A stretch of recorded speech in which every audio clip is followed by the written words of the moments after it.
Ms. Maxwell, did you at any time play any role in Jeffrey Epstein's activities involving the recruitment, grooming, or trafficking of young women or girls? I invoke my Fifth Amendment right to silence. All right. Why? One, she wants a deal, okay?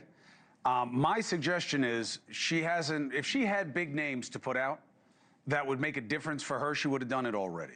But things have changed now. It's not just about making cases. It's about accountability, which is why the DOJ was always a weird fit for this. Ghislaine Maxwell pleaded the Fifth today, all right, in front of Congress. And I got to tell you something. I will make a strong prediction, okay? The DOJ screwed up here. They violated the law, okay? The law says you cannot redact what they redacted. They are protecting people from being dirtbags for whatever reason. It will fail. They will have to put out the list. Now, this Republican member of Congress has been saying, and if they don't, he will, Thomas Massie. I'm not going after him to attack him or hurt him. I just don't understand why he hasn't done it already. Here's what he said. You had told me before that you may go to the floor and actually read the names of people on the alleged Epstein client list. Are you still planning to do that? I'm ready to do that if the victims want me to. They believe that the best way to get justice is to force the DOJ to release these names. And there are other names. I don't have them in my possession, but if the victims want to give them to me, I've expressed that I'm willing to do that. Here's the part that doesn't make sense for me. And again, I'm not accusing him of anything sinister or anybody. The DOJ puts out the names. What does that mean? They're more likely to prosecute? Of course not. Of course not. That doesn't make anything more likely. From their end, it may make civil avenues a little bit more available for survivors, but that's different than justice, right? That winds up being about money. Also today, members of Congress were able to review some of the Epstein files, supposedly without redactions. One of those members is Democrat Suhas Subramanyam, okay? So I got him, Suhas, thank you for calling in, and Epstein survivor and advocate Lisa Phillips. First of all, Lisa, bravo on the ad. And yeah, the halftime show, but we've never seen anything like that. And I was hearing about it from so many different people, including the authenticity that comes across every time you discuss this. What kind of reaction, and to be clear to the audience again, what do you want? Well, we keep saying we want accountability and we want justice. But that looks like so many different things for us.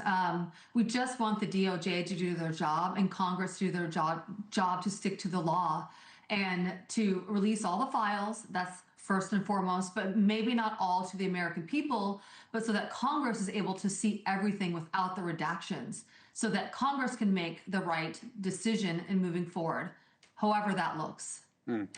And when you think about that, like, look, I believe, I could be wrong. It happens with stunning frequency. I don't know how they get around the law. They have to release the names of the guys, and I think they're guys, I don't know, we'll see, but that are not having necessarily illegal conversations, but they're having ugly, scummy conversations. And why are those conversations relevant to you, Lisa? Well, I think that they are releasing a lot of names. They just may not be the actual names that the victims know have done harm. So from the survivors that I know, the names that they say abused them are not in the files that have been released. I think those are the names that are actually redacted, and those are the ones they're actually protecting. Okay. So we got two different categories. We got this guy needs to account for why he was having conversations like this with Epstein. That's one group. There's another group that you're saying is still undercover, which is they actually did things to people that survivors say they know about. Okay, so two categories. Suhas, that distinction is germane to you as well. And do you draw it? And in what you were able to review, was there any light shed upon that? Yeah, I was able to review some of the unredacted files today. There are a lot of files, and so I wasn't able to go through all 2 or 3 million. I'll say that they withheld a lot of files. I mean, it's pretty clear that the 2.5 million that they withheld were not primarily to protect victims. They're to protect some other people. And even the people that were names that were redacted in these files were not victims. Many of them were actually enablers. They were perpetrators.